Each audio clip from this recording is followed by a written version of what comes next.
Right, you are listening live on Varsity Live here at the Evesham FC Stadium. I'm here, Dav Matheson, with Callum Helliwell. How are you doing, sir? I'm not too bad, Dav. How are you? It's a lovely day for it.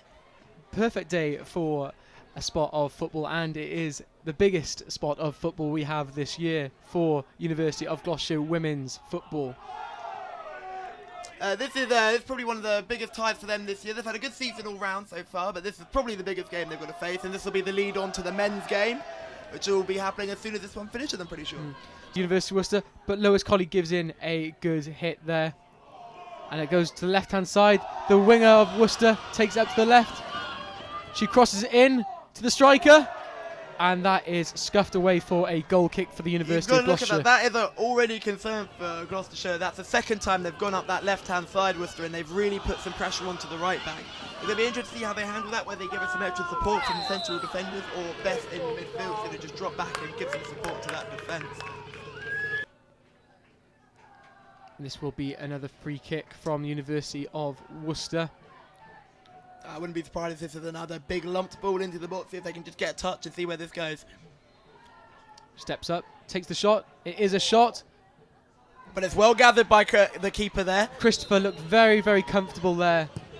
And she takes the time as she comes up to the box.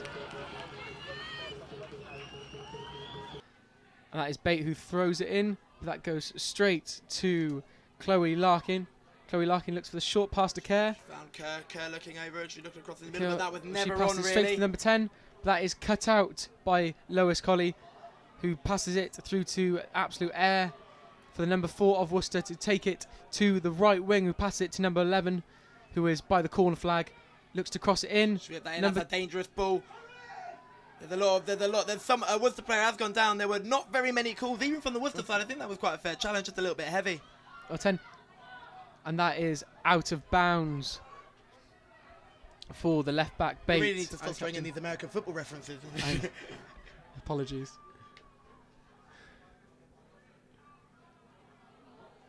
That's an interesting, a heavier challenge there from the Gloucestershire centre back, and the Worcester girl has remained down. And she's slowly getting back to her feet. And that's Bate that's played it away for Worcester. That's the captain. She has been very well. She's done very well so far today. Criddle really body in there. She's gone down very easily there, though. If she could have stayed up in that situation.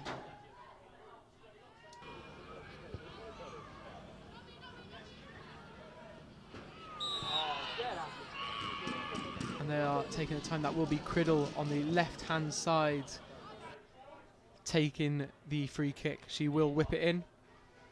Again, it's looking like another one that's going straight into the box to see if they can cause some problems in there. She takes it, and that is a very powerful shot. Christopher goes for it. But she's come out and she's done well there. She has done well. Christopher does tip it away. She doesn't put too much on it, but it's just enough to put it into the space. But that is crossed back in.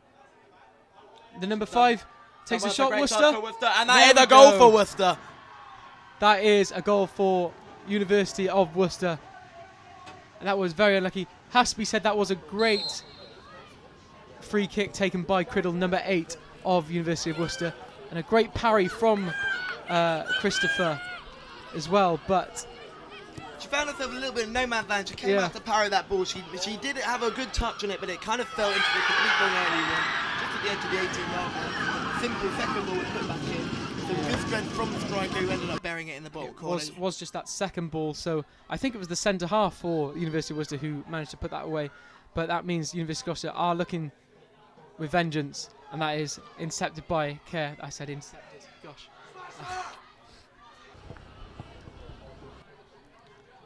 Takes another throw in, and that was taken by Blacker, but couldn't quite get it to Jerem.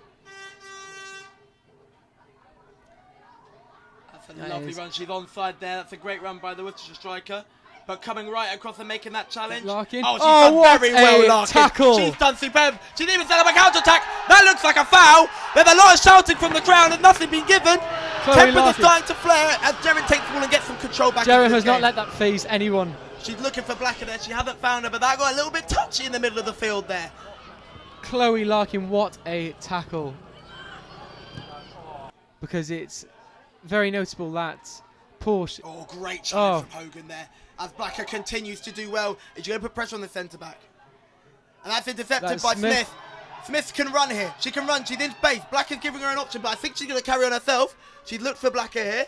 Black has put it into the box. Portia getting up together. Keeper's dropped it. It's a bit of a goal line scramble. Oh, it's just pulled away at the wrong moment there.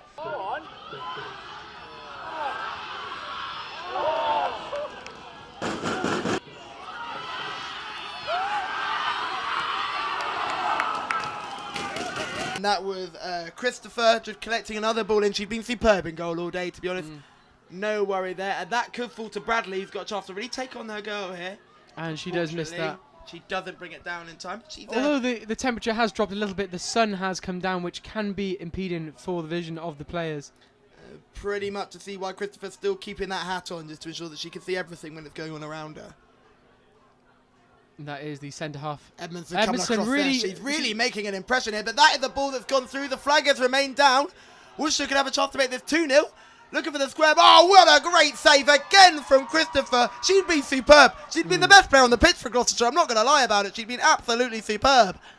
Brilliant player. She kicks it forward. That is to Blacker. Blacker trying to work that ball there. And then Hogan trying to hustle in the centre defensive midfield role, but doesn't quite get there. Coming back there. And Smith looking to pressure on the ball there. And it's back out wide again, and that is going to be another ball for Gloucestershire. This has been a more positive start. This is a much better second half for the University of Gloucestershire and for the event itself, Varsity. And then that is in the middle for Worcester. They are playing around it. They do have a bit of space. Spreading it nicely, aren't they? They're spreading it nicely. Gloucestershire seems to be a little bit narrow at the moment. Yeah, really utilising the wings there. They started off doing this in the beginning of the first half, and then they went more route one. So it looked like they're going back to the role. That is definitely a free kick there. That could be another booking. That could be another booking for sure. Referee seems to be keeping his card in his pocket, but we just don't know with this ref. He likes to make his decisions quite slowly. That was Beth Hogan in the centre defensive midfield role. Doing her job, really. She's just there to disrupt the play, yeah. isn't she? She's there as an enforcer. And to do it without getting a booking is the intelligent way to do it. That is the way to do it, indeed. But again, this is Kittle. This is where she's dangerous. She could just punch this one in again. She's in range. It is a direct free kick. This is where Christopher will have to be on her toes. She's got the sun in her eyes, really, hasn't she? You can just see that she might have a little bit of trouble dealing with this. As Worcestershire seems to have made some changes.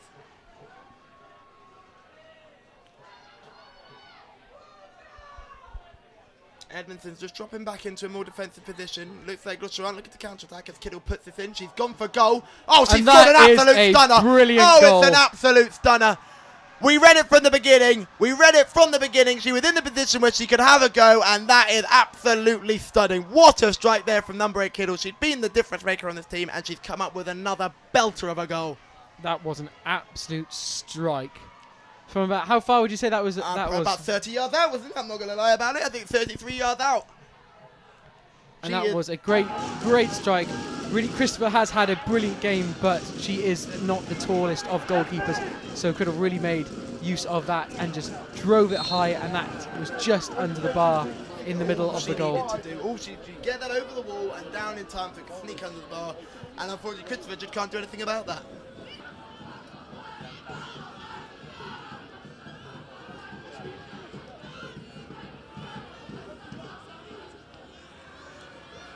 And then great tackle. And they're attacking. Oh, there it is.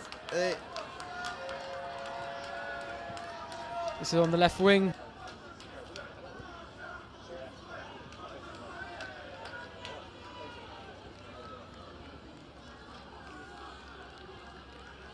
What's happened? So that is a penalty to the University of Worcester. I cannot tell you what happened there because I did not see a thing. But here we go. She's stepping up to take this one. Takes it. And she drilled it straight down the middle. And that has secured it. That's it. 3-0. Thank you very much. And the Worcester girls are celebrating. And so they should deserve to. They have been a very good side today. And I do think the better team is in the lead, and that is 3-0, and it will take a miracle for the University of Gloucester to take this point for women's football. It will be a very close game this year. That is the final whistle here. There we go, that is the final whistle. It is all over here at the Evesham United Arena, and this overall final score has been 3-0 to Worcestershire Ladies football team. But we'll definitely come on from this. And this is a learning experience for a lot of these guys that are on the pitch right now. They'll see this, they'll know what losing 3-0 feels like. It hurts. I remember back in our first year when we lost in the American football to Worcestershire, and that really hurt. Hurt my neck specifically, but it hurt us as a whole. And we learned from that, and we bounced back with a stunning victory the year later. So these things can happen.